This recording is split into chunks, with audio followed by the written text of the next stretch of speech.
Hey guys, today I dealt with a client that had a custom filter set up on their Outlook and it was actually hiding a lot of their emails. So I have come across this multiple times, so I figured I would make a video about it, how to fix Outlook not showing all the emails because there's a custom filter set and sometimes that happens by the IMAP protocol.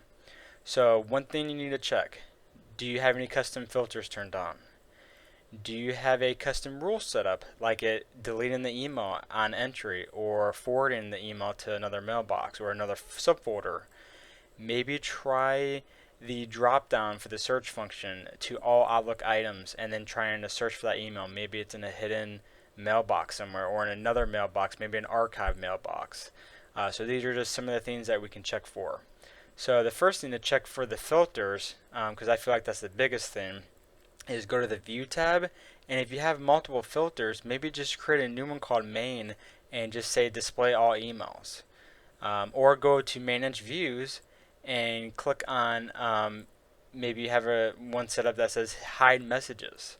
Maybe for some reason someone created that, and so let's click on that and hit Modify. Then once we get the advanced view settings come up, then we hit filter, and then we go ahead and remove the IMAP status. For some reason, I've seen some IMAP emails create this filter all on their own. So sometimes you just have to go in there to see if it's there and remove it.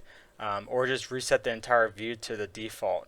Maybe you have to reinstall Outlook, but hopefully you don't have to get to that point and you can just remove that filter. Hope this helps you guys. Thanks.